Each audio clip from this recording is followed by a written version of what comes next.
आइए बच्चों, good evening everyone. चलिए, वेरी गुड इवनिंग सभी बच्चों को।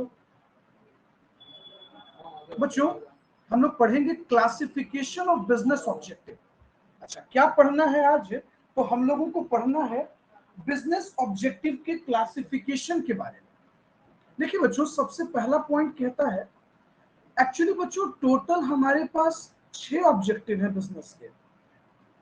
पहला ऑब्जेक्टिव इकोनॉमिक, दूसरा ऑर्गेनिक, तीसरा सोशल, चौथा लीगल, पांचवा एथिकल, और जो छठा ऑब्जेक्टिव है बच्चों वो है हमारा, जो छठा ऑब्जेक्टिव है बच्चों वो है एनवायरमेंटल। ओके, आइए अब इकोनॉमिक ऑब्जेक्टिव के अंदर क्या क्या आता है बच्चों।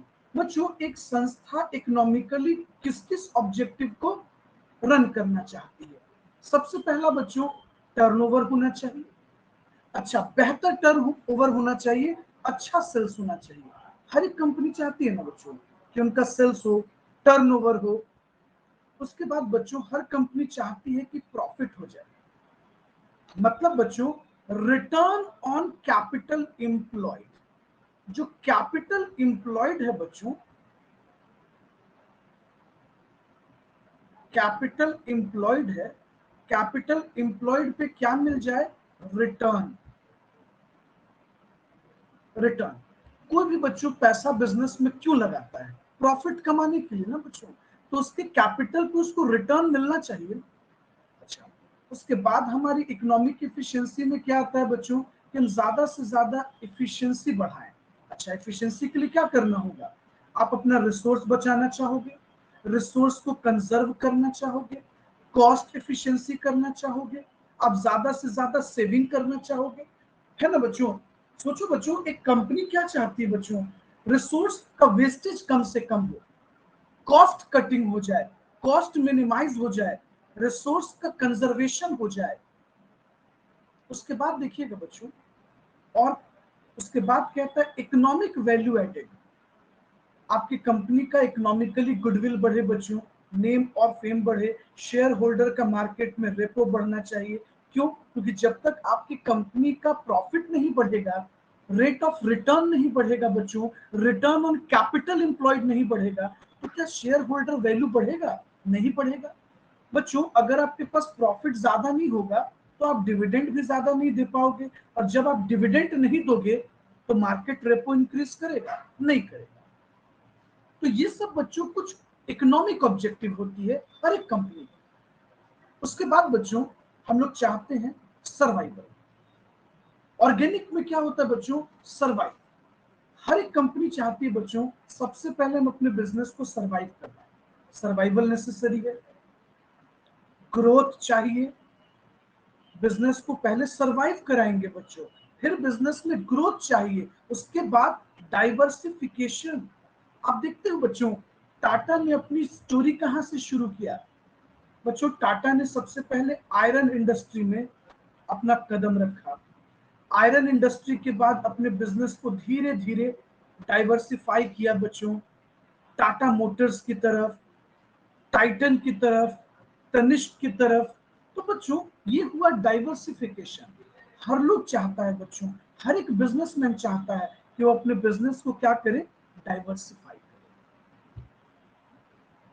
ऑर्गेनिक बच्चों, और धीरे धीरे बच्चों कंपनी का हेल्थ बढ़िया हो जाए। अच्छा, हेल्थ कहने का मतलब बच्चों, कंपनी के पास एसेट्स होना चाहिए, प्रॉफिट का रिजर्व होना चाहिए बच्चों।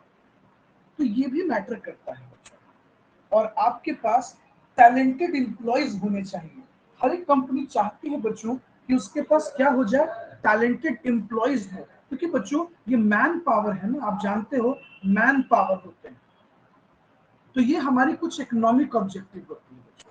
क्या क्या इकोनॉमिक ऑब्जेक्टिव होती है बच्चों? सर्वाइवल, ग्रोथ, डाइवर्सिफिकेशन और हेल्थ। हेल्थ कहने का मतलब बिजनेस के पास एसेट्स होना चाहिए, प्रॉफिट का रिजर्व होना चाहिए, हमारे पास बेहतर ह्यूमन रिसोर्स होना चाहिए। बोलिए रोहित, कोई दिक्कत है आपको? कोई प्रॉब्लम? अंकित, कोई दिक्कत? नहीं सर। आइए फिर हम लोग बात करते हैं बच्चों सोशल ऑब्जेक्टिव की तरफ। अच्छा सर, क्या हमारी कुछ सामाजिक ऑब्जेक्टिव भी है? बिल्कुल है बच्चों। हम लोग चाहते हैं बच्चों कि स्पेसिफिक रिस्पॉन्सिबिलिटीज टुवर्ड एम्प्लॉय होना चाहिए। बच्चों एम्प्लॉय को ये महसूस होना चाहिए कि आप उसके लिए हो, कंपनी के लिए, और कंपनी आपके लिए है। बच्चों उसको अपनापन महसूस होना चाहिए। कैसे होगा बच्चों? जब आप अपने एम्प्लॉइज पे ध्यान दोगे तब तो, आप उनको एक जेन्युइन सैलरी दोगे तब ना बच्चों, जब आप अपने एम्प्लॉइज का केयर करेंगे तब तो बच्चों। उसके बाद बच्चों कस्टमर में आपकी कंपनी की रेपो होनी चाहिए। जैसे देखो बच्चों, टाटा को लेकर ये चीज बहुत ज्यादा है लोगों में। टाटा बच्चों, टाटा किसी भी प्रोडक्ट को लॉन्च करती है, लोगों का भरोसा होता है। अब देखो ना बच्चों, टाटा ज्वेलरी बिजनेस में आए, लोगों का ट्रस्ट है। टाटा मोटर्स, लोगों का ट्रस्ट है। तो बच्चों टाटा नमक, सोचो लोग नमक में भी भरोसा रखते हैं। तो कहते हैं बच्चों कि कुछ सामाजिक ऑब्जेक्टिव है। आपको लोगों के बीच, कस्टमर के बीच अपने इंपॉर्टेंस बनानी है, सप्लायर में अपना ट्रस्ट बनाना होगा, कॉम्पिटिटर्स और इन्वेस्टमेंट क्रिएट करनी होगी। तो इसको कहते हैं बच्चों सोशल ऑब्जेक्टिव। बच्चों ये पूरी दुनिया जानती है कि 140 करोड़ भारतीय जो हम लोग हैं, हम लोगों का बहुत ज्यादा भरोसा है टाटा के प्रोडक्ट पर। बच्चों टाटा जब बुक भी लॉन्च की ना बच्चों, टीएमएच के नाम से, टाटा मैक्रो हिल्स, तो लोगों का भरोसा आया बच्चों कि टाटा का बुक है, बेहतर होगा। सोचो बच्चों कस्टमर में कितना भरोसा है। इसको कहते हैं सोशल ऑब्जेक्ट। उसके बाद बच्चों कंपनी की भी कुछ जिम्मेदारियां होती हैं बच्चों, ऐसा नहीं है। जैसे जनरल सोशल रिस्पॉन्सिबिलिटीज, आप देश में एजुकेशन के लिए, हेल्थ के लिए, सैनिटेशन के लिए, हेरिटेज कंजर्वेशन के लिए कंट्रीब्यूशन कर रहे हो। जैसे एग्जांपल लो बच्चों, ताजमहल की पूरी रिस्पॉन्सिबिलिटी टाटा लेती है बच्चों, साफ सफाई, मेंटेनेंस। सोचो बच्चों, जबकि टिकट से जितना भी पैसा आता है वो गवर्नमेंट रखती है, लेकिन उसकी सिक्योरिटी की रिस्पॉन्सिबिलिटी, मेंटेनेंस की रिस्पॉन्सिबिलिटी, जो क्लीननेस होता है बच्चों, साफ सफाई, वो सब टाटा बियर करती है बच्चों। आप सोचिए ना, जमशेदपुर में बच्चों, जमशेदपुर के म्युनिसिपैलिटी का खर्च टाटा देती है, साफ सफाई मेंटेन रखवाती है। अच्छा सोचो बच्चों, क्या उसका कोई पॉलिटिकल वोट बैंक है? नहीं। क्या टाटा को इलेक्शन लड़ना है? नहीं। लेकिन तब भी क्यों करती है बच्चों? क्योंकि उसको पता है लोगों में उसका एक ट्रस्ट है। तो बच्चों कंपनी की भी जिम्मेदारी होती है कुछ ना कुछ, एजुकेशन के प्रति, हेल्थ। जैसे आप ले लो बच्चों, टाटा ने टाटा मेमोरियल ट्रस्ट बच्चों कैंसर हॉस्पिटल मुंबई में बनाया। क्यों बनाया बच्चों? कि बहुत सारे मिडिल और पुअर बच्चों अफोर्ड नहीं कर सकते हैं, ताकि उनका इलाज हो सके, इसलिए बनाया बच्चों। कहता है बच्चों कम्युनिटी सपोर्ट ड्यूरिंग क्लैमिटीज। बच्चों बहुत सारी नेचुरल क्लैमिटीज आ जाती है बच्चों, जैसे आप ले लो फ्लड आ गया बच्चों, कोरोना जैसी बीमारियां आ गई। आपने देखा होगा बच्चों कोविड में कितनी कंपनियां हैं जिन्होंने डोनेशन दिया, कितनी कंपनियां हैं बच्चों, हिमालय ने दिया, टाटा ने दिया, हीरो ने दिया, होंडा ने दिया, बजाज ने दिया बच्चों। हर कंपनी ने कंट्रीब्यूशन दिया। क्यों? क्योंकि देश को जरूरत थी बच्चों। अच्छा, अब आते हैं बच्चों लीगल मैटर पे। लीगल ऑब्जेक्टिव क्या है बच्चों? लीगल ऑब्जेक्टिव कहता है respect for laws in letter and spirit. बच्चों हमारे देश के कानून, लॉ एंड ऑर्डर्स का रिस्पेक्ट करना एक लीगल ऑब्जेक्टिव है। आप कॉम्प्लाइंसेस को ना तोड़ें, हमारे देश के लॉज एंड रेगुलेशंस को ना तोड़ें। जैसे बच्चों आप सहारा को ले लो। बच्चों गवर्नमेंट सहारा को लेकर इतना एग्रेसिव क्यों हो गई थी? जो बच्चों जो सहारा बैंकिंग करती है, गवर्नमेंट क्यों एग्रेसिव हो गई थी बच्चों? क्योंकि बच्चों सहारा लगातार लॉज एंड रेगुलेशन कॉम्प्लाइंसेस को तोड़ रही थी बच्चों। सहारा ने सेबी के गाइडलाइंस, सेबी के नॉर्म्स को तोड़ा था बच्चों। बच्चों एक गुड सिटीजन के नाते आपको अपने देश की कानून, अर्थव्यवस्था, लॉ एंड ऑर्डर्स का रिस्पेक्ट करना चाहिए। तो ये गुड कॉर्पोरेट सिटीजन का एक काम है बच्चों। तो एक लीगल ऑब्जेक्टिव का ये पार्ट है बच्चों कि आप अपने देश के compliances, legal procedures, rules, regulations को पूरा करें, रेस्पेक्ट करें। चलिए बच्चों, उसके बाद हम लोग बात करते हैं बच्चों एथिकल ऑब्जेक्टिव। अच्छा, ये बात हो रही बच्चों मोरल वैल्यूज पर, एथिक्स पर। आइए अब हम लोग बात करते हैं एथिक्स पर। एथिक्स में क्या होना चाहिए बच्चों? ट्रांसपेरेंसी होनी चाहिए। आप हर एक चीज को ट्रांसपेरेंट रखो ना बच्चों। एग्जाम्पल लो बच्चों, आप किसी कंपनी के शोरूम में जाते हो, आपको कहा गया बच्चों कि इसका प्राइस इतना होगा, लेकिन जब आप ईएमआई पर लेते हो तो आपसे प्राइस कुछ और काट लिया जाता है। ये गलत नहीं है बच्चों, बिल्कुल गलत है। ये एथिक्स के अगेंस्ट है बच्चों, ये मोरल वैल्यू के अगेंस्ट है। तो कहता है कि प्लीज आप ट्रूथफुलनेस को मेंटेन करो ना यार, ट्रांसपेरेंसी रखिए प्लीज। अच्छा, ऑनेस्टी हमेशा मेंटेन करना चाहिए बच्चों। अब सोचो बच्चों, एक प्रोडक्ट का आप पटना में, मान लो जैसे हम लोग एग्जांपल लेते हैं बच्चों टाटा पे, तनिष्क पे। अच्छा, पटना में ज्वेलरी किसी और प्राइस से मिलेगा बच्चों, और रांची में किसी और प्राइस से मिलेगा, ये तो गलत है ना बच्चों। तो कहता है कि ऑनेस्टी और इंटीग्रिटी मेंटेन कीजिए, फेयरनेस रखिए, इक्विटी रखिए बच्चों। हर किसी के लिए इक्वल रिस्पेक्ट होना चाहिए। सोचो बच्चों, आप जब शोरूम में जाते हो, एक अमीर आदमी उसको अलग रिस्पेक्ट मिलेगा, गरीब जाएगा उसको अलग रिस्पेक्ट मिलेगा। क्या ये फेयरनेस है बच्चों? नहीं है। तो कहता है कि फेयरनेस का होना बहुत ज्यादा जरूरी है, ऑनेस्टी और इंटीग्रिटी का होना जरूरी है। आई बात समझ में? फिर कहता है बच्चों इन्वायरमेंटल ऑब्जेक्टिव। अच्छा, क्या है इन्वायरमेंटल बच्चों?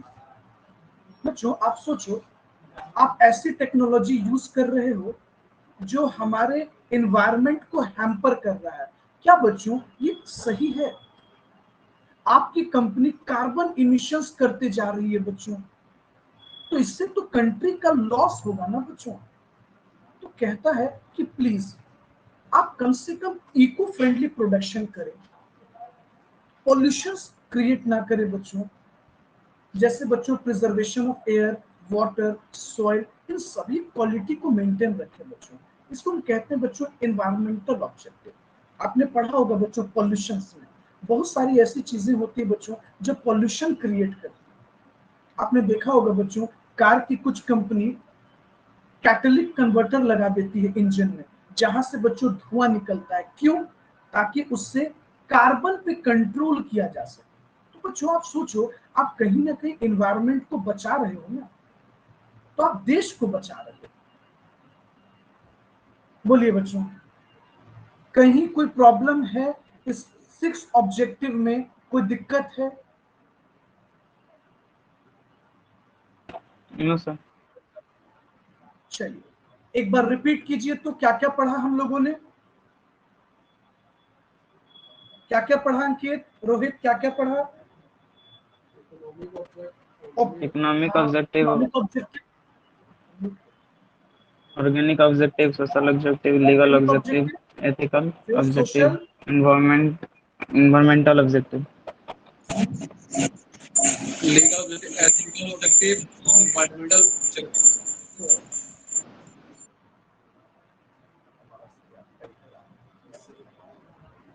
चलिए बच्चों, अब हम लोग अगले टॉपिक में बढ़ते हैं बच्चों।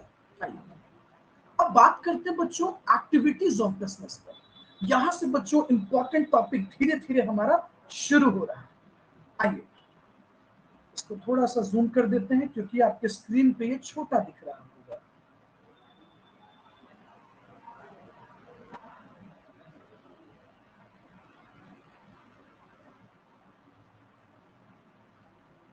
ठीक है? हाँ सर। आइए बच्चों, हम लोग पढ़ेंगे एक्टिविटीज ऑफ बिजनेस। अच्छा, बिजनेस में हम लोग किस तरह की एक्टिविटीज में इन्वॉल्व हैं? देखिए बच्चों क्या कहता है कि business operation as the part of सब सिस्टम। अच्छा, बिजनेस ऑपरेशन क्या बच्चों? सिस्टम का एक पार्ट है ना, एक सिस्टम का पार्ट है।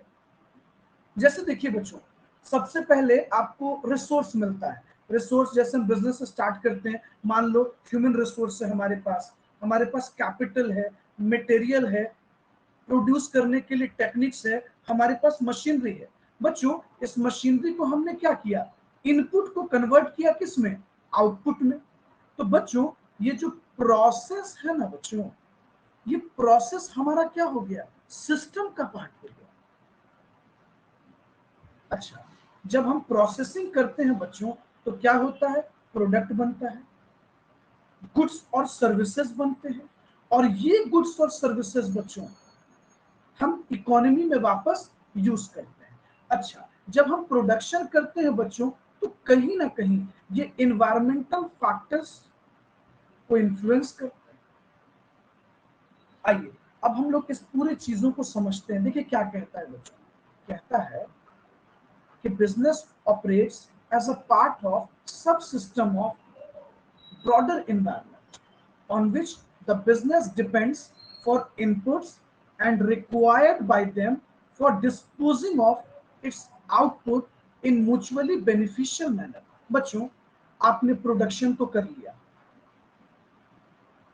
बच्चों क्या प्रोडक्शन करने से काम हो जाता है? बच्चों मान लो आपकी company head and shoulder shampoo बना दी, लेकिन बच्चों इस शैम्पू को आपको पूरी सोसाइटी तक पहुंचाना होगा ना।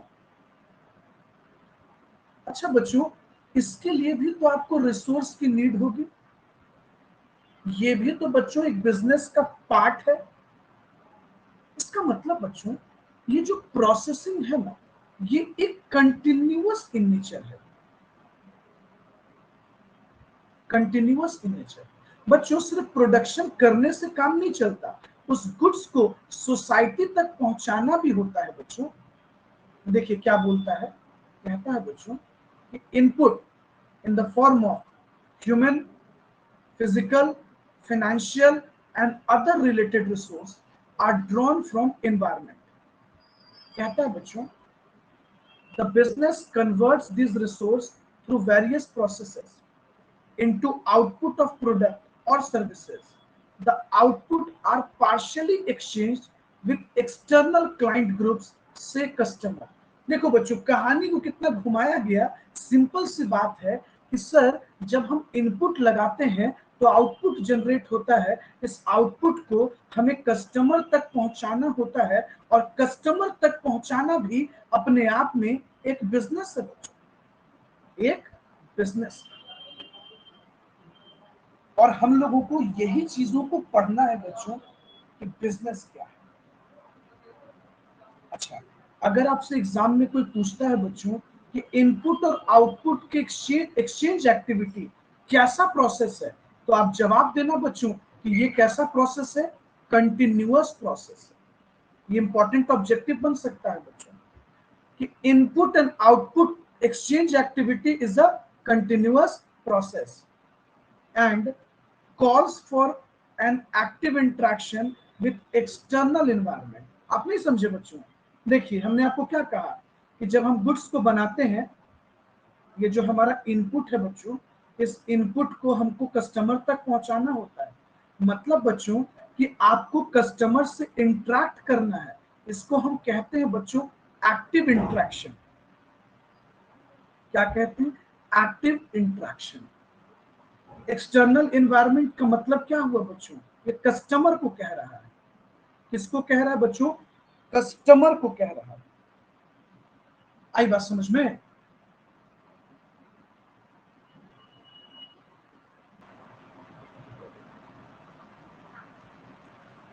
बच्चों बिजनेस, प्रोफेशन और एम्प्लॉयमेंट से हम लोग पढ़ेंगे। और बच्चों अक्सर एग्जाम में देखा गया है कि एक ना एक ऑब्जेक्टिव पूछ ही दे रहा है आपके इंस्टीट्यूट में।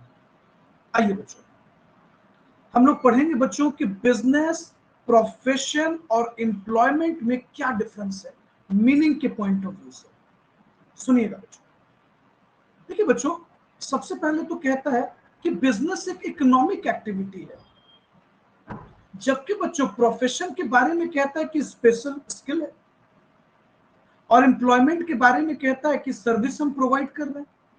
अच्छा, दोनों को किस तरह से डिफरेंशिएट कर रहा है बच्चों, तीनों को।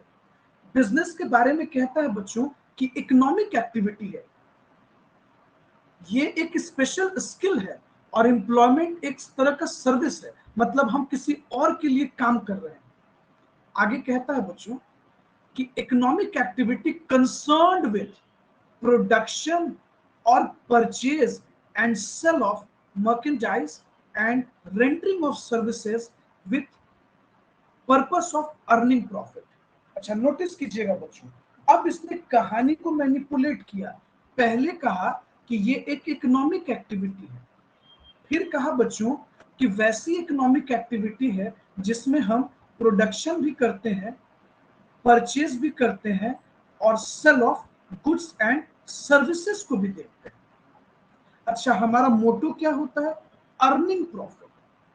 मोटो क्या है? Earning profit. हम प्रॉफिट अर्न करना चाहते हैं। प्रोफेशन में क्या कह रहा है बच्चों? कहता है कि प्रोफेशन एक स्पेशल स्किल है। क्या है भाई? तो स्पेशल स्किल है। अच्छा, नॉलेज भी बच्चों स्पेशल ही है, and expertise is required to applied by the person. और आपके पास एक स्पेशल नॉलेज होना चाहिए कि आप उस पर्टिकुलर प्रोफेशन को कंडक्ट कर सकते हैं। बच्चों, ऐसा तो नहीं है कि हम प्रोफेशन में प्रॉफिट नहीं कमाना चाहते, लेकिन बिजनेस में सबसे पहले कहा जाता है कि हम प्रॉफिट के लिए ये काम कर रहे हैं,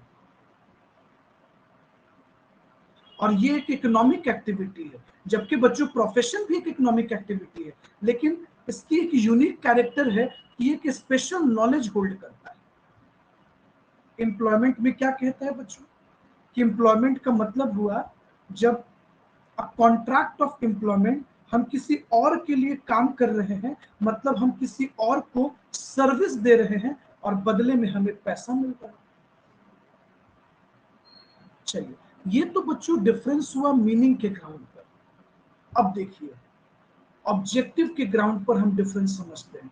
कहता है बच्चों कि बिजनेस का जो सबसे बड़ा ऑब्जेक्टिव होता है वो होता है पैसा कमाना, और कहा जाता है बच्चों प्रोफेशन में सर्विस देना।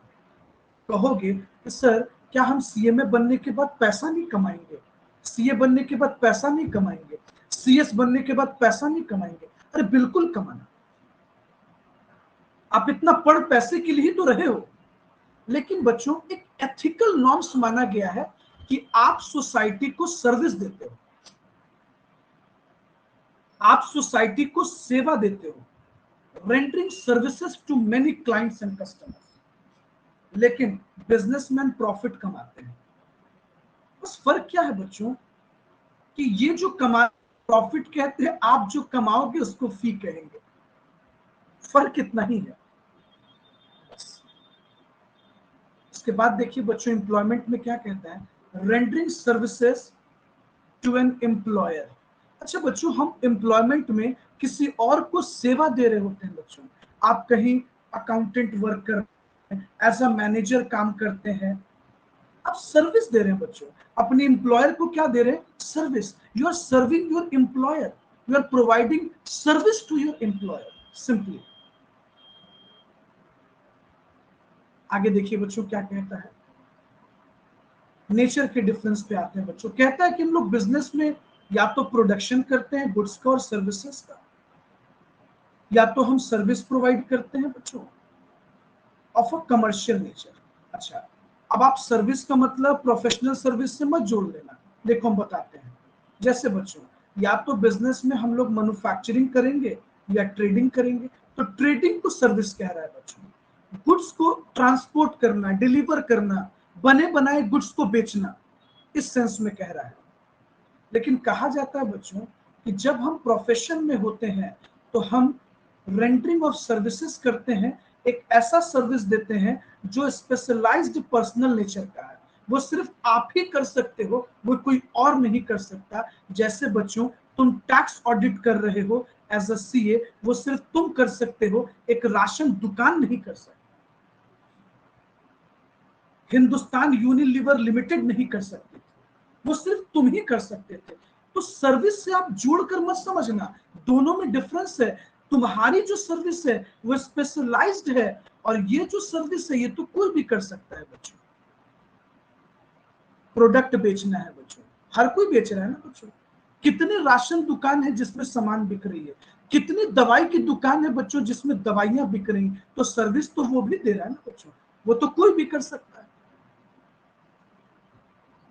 उसके बाद देखिए नेक्स्ट क्या कहता है बच्चों, performing duties as per the agreement of employees. और यहां बच्चों हम लोगों को उसी ड्यूटी को परफॉर्म करना पड़ता है, उतना ही काम करना पड़ता है जितना हमारे एम्प्लॉयर ने बोल रखा है। समझे बच्चों? तो कुछ कुछ बच्चों इसमें बहुत इंपॉर्टेंट है जहां से क्वेश्चंस बनाए जाते हैं। आइए हम आपसे डिस्कशन करते हैं। जैसे देखिए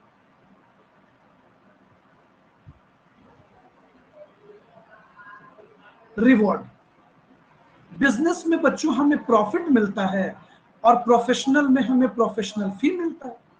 और जब हम कहीं जॉब करते हैं बच्चों तो हमें वेजेस एंड सैलरी मिलता है। आई बात समझ में? अच्छा, क्वालिफिकेशन पे बात करें, क्वालिफिकेशन पे बात करें। No minimum qualification is needed. अच्छा, किसी भी तरह के मिनिमम क्वालिफिकेशन की जरूरत नहीं है। आगे कहता है बच्चों, prescribed as per the professional body requirement. अच्छा, प्रोफेशनल बॉडी रिक्वायरमेंट के जैसा हमें नीड है। कहने का मतलब बच्चों कि प्रोफेशन के केस में एक ऐसी संस्था की जरूरत है जो प्रोफेशनलिज्म को कंट्रोल करेगी। जैसे बच्चों आपकी institute, institute of chartered accountant of India, institute of cost accountant of India, institute of company secretary of India.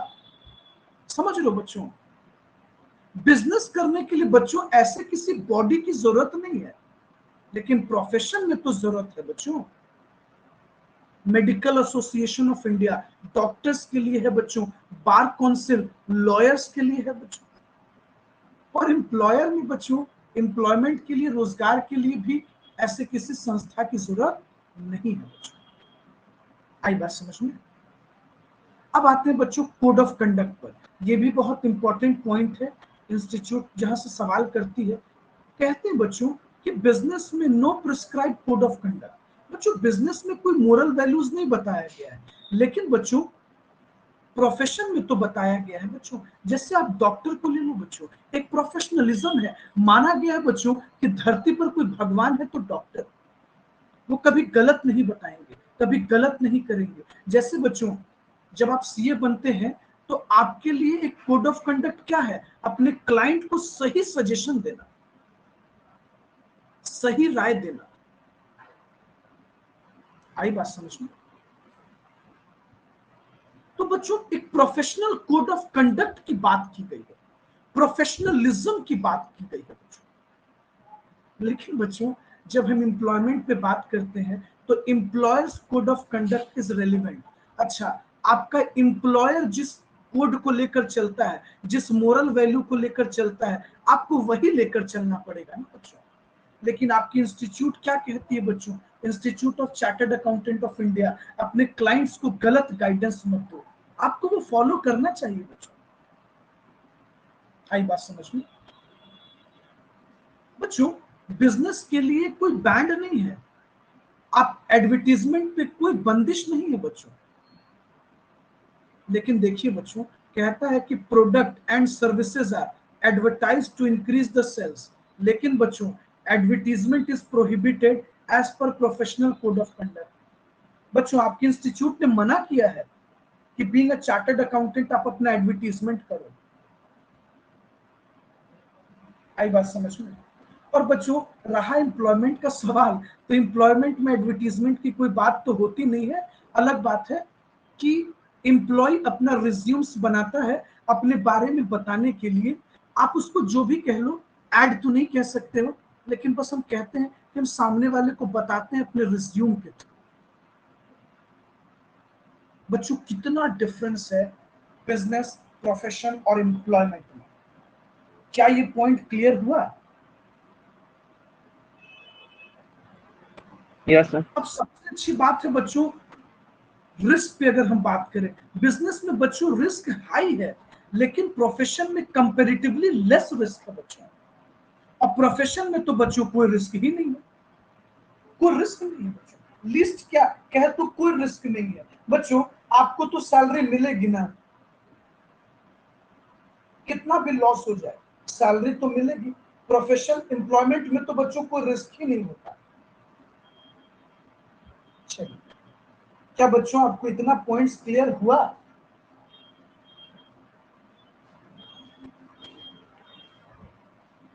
Yes अब सर। देखिए बच्चों, बिजनेस में बच्चों एक और इंपॉर्टेंट बात कहता है कि permissible subject to legal compliances. ऐसा नहीं है बच्चों कि जब आप बिजनेस करोगे तो आप देश के कानून को तोड़ दोगे, कॉम्प्लायंसेस को तोड़ दोगे, लॉस को तोड़ दोगे। बिल्कुल नहीं, आपको लॉ के अंदर रहना पड़ेगा। आई बात समझ में? कहने का मतलब बच्चों कि आप अपने इंटरेस्ट को ट्रांसफर कर सकते हो। बच्चों फॉर एग्जांपल हमारा एक बिजनेस है, हम अपने, मेरा डेथ हो गया, हम अपने बिजनेस को किसी और को दे देंगे। लेकिन बच्चों प्रोफेशन में तो ऐसा नहीं हो सकता ना बच्चों। मान लो आप चार्टर्ड अकाउंटेंट हो, आपका फर्म है, आप अपने बात किसी और को कैसे दे सकते हो अगर वो सीए नहीं है तो transfer of interest is not possible. आई बात समझ में? लेकिन एम्प्लॉयमेंट में तो ऐसा होता ही नहीं है बच्चों। There is no concept. ऐसा कभी आपने देखा है बच्चों, एक पर्सन अपना कंपनी छोड़कर जा रहा है, वो अपने एम्प्लॉयर को कह रहा है मेरे बदले इसको रख दो, मेरे बदले आप इसको काम दे दो? क्या ऐसा होता है? नहीं होता है बच्चों। तो ट्रांसफर ऑफ इंटरेस्ट तो बिल्कुल नहीं होता बच्चों एम्प्लॉयमेंट में। प्रोफेशन में तो पॉसिबल ही नहीं है। बस अगर ये परमिशन है तो बस बिजनेस में। बताइए बच्चों, इतना टॉपिक हम लोगों ने पढ़ा, क्या आपको कोई प्रॉब्लम है अभी तक? नहीं सर।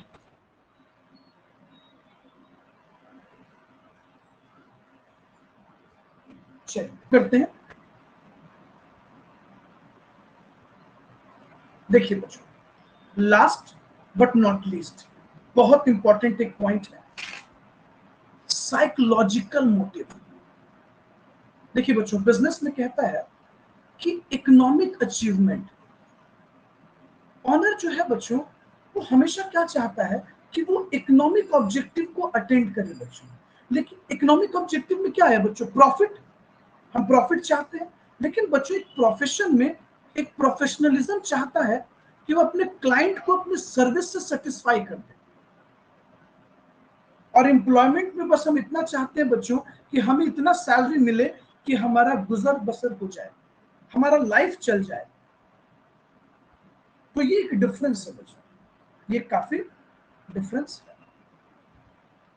आते हैं बच्चों, थोड़ा सा फीचर्स पढ़ते हैं। चलो आइए,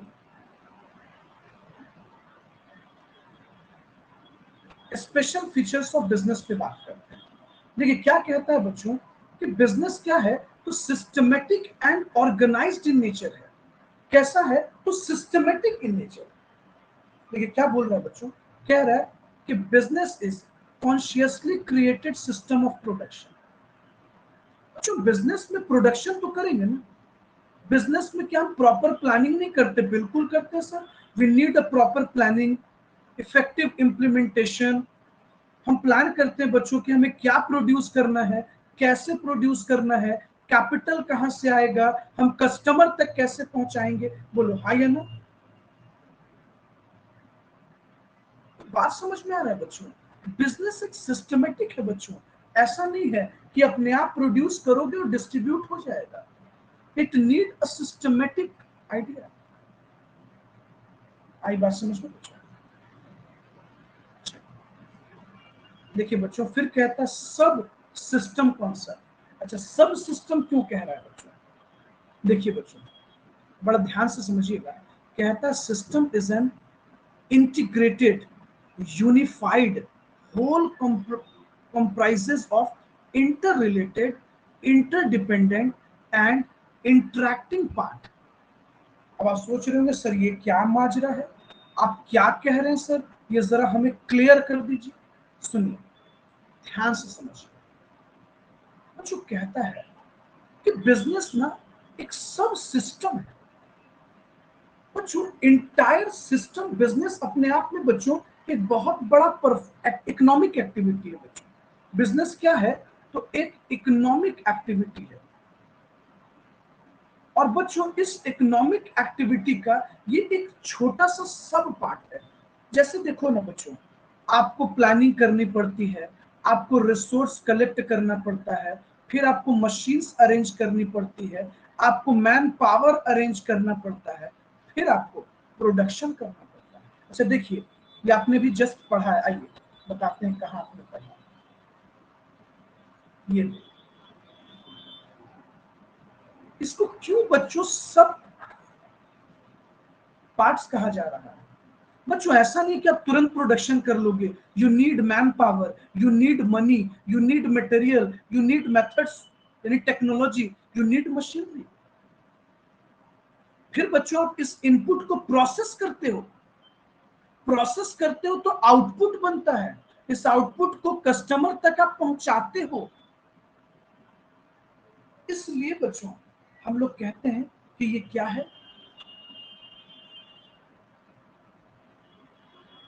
क्या है? बोलो बोलो, ये क्या पढ़ा आपने? सब सिस्टम।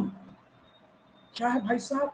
सब सिस्टम है बच्चों। कहने को तो ये एक है, यूनिफाइड है, लेकिन हम इसको अलग अलग तरीके से करते हैं। जैसे बच्चों प्रोडक्शन करना, मार्केटिंग करना, प्रोडक्ट की डिलीवरी करना, कस्टमर तक डिस्पोज करना, और बच्चों पैसों की कलेक्शन करना।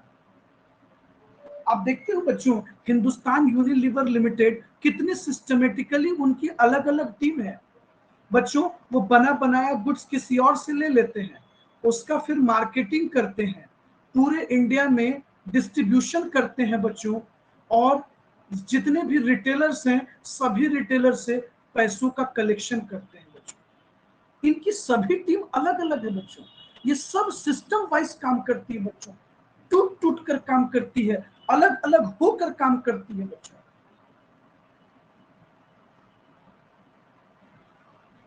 आई बात समझ में? इसलिए कहता है बच्चों कि बिजनेस इंटर डिपेंडेंसीज है बच्चों। बिजनेस आपस में इंटर डिपेंडेंट है बच्चों। प्रोडक्शन, डिस्ट्रीब्यूशन, हर एक चीज इंटर डिपेंडेंट है बच्चों। आपको बिजनेस में बहुत लोगों की जरूरत होगी बच्चों। आपको इन्वेस्टर की जरूरत है, ऑनर की जरूरत है, एम्प्लॉयज की जरूरत है, कस्टमर की जरूरत है, सप्लायर की जरूरत है बच्चों। ये मल्टी लोगों से मिलकर बना है, मल्टी स्टेक होल्डर। बच्चों सोचो ना, आप गुड्स प्रोड्यूस करते हो और आपके पास कस्टमर ना हो, क्या आपका काम होगा? नहीं होगा। You need customer, you need employ, you need government, you need society, multi stakeholder बच्चों। आई बात समझ में? और हमारा सबसे बड़ा तो मोटिव होता है बच्चों कस्टमर क्रिएशन। ज्यादा से ज्यादा हम कस्टमर बना पाए, प्रोडक्ट के क्वालिटी पे फोकस कर पाए, तो कहीं ना कहीं बहुत मैटर करता है। इकोनॉमिक ऑब्जेक्टिव तो मैंने आपको पहले ही बताया बच्चों। चलिए, बहुत सारी चीजें हैं इसमें।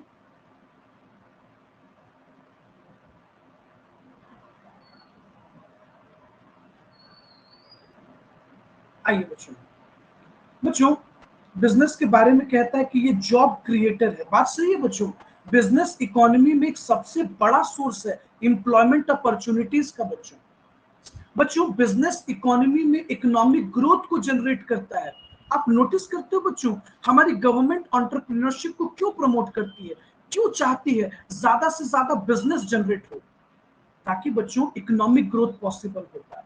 और बच्चों ये तब पॉसिबल है, और बिजनेस बच्चों एंटरप्रेन्योरशिप स्किल को बढ़ाती है इकोनॉमी में। यही वजह है बच्चों, ये सबसे बड़ा वजह है कि एंटरप्रेन्योरशिप स्किल्स को अगर बढ़ाना है आपको, तो बिजनेस स्किल्स को इंक्रीज करना होगा। बिजनेस बच्चों देश में एंटरप्रेन्योरशिप स्किल को बढ़ाती है, इन्वेस्टमेंट को बढ़ाती है बच्चों। आई बात समझ में? और बच्चों जो इन्वेस्टमेंट है उसका एक सही रिटर्न मिल पाता है। अच्छा, गेस्टेशन का मतलब क्या होता है बच्चों? Time period. ये क्या बोलता है बच्चों? Investment takes time to fructify and yield a result. बच्चों कोई भी इन्वेस्टमेंट, जैसे आप जियो ले लो बच्चों, जियो में 2.5 लाख करोड़ का ऑफिशियल इन्वेस्टमेंट है। बच्चों आप बताइए, अगर इतने बड़े कैपिटल को समय नहीं दिया जाए तो क्या वो आपको रिटर्न दे देगा? बच्चों छोड़ो ना, आप एक फ्रूट का पेड़ लगाते हो बच्चों, इसको भी एक टाइम चाहिए आपको फल देने के लिए। पेड़ बड़ा होगा तब आपको रिटर्न देगा बच्चों, फल देगा। इसलिए कहता है बच्चों कि बिजनेस में एक सर्टेन समय चाहिए होता है जब ये आपको रिटर्न दे पाए। चलिए बच्चों, आज इतना ही टॉपिक रखते हैं। Thank you everyone.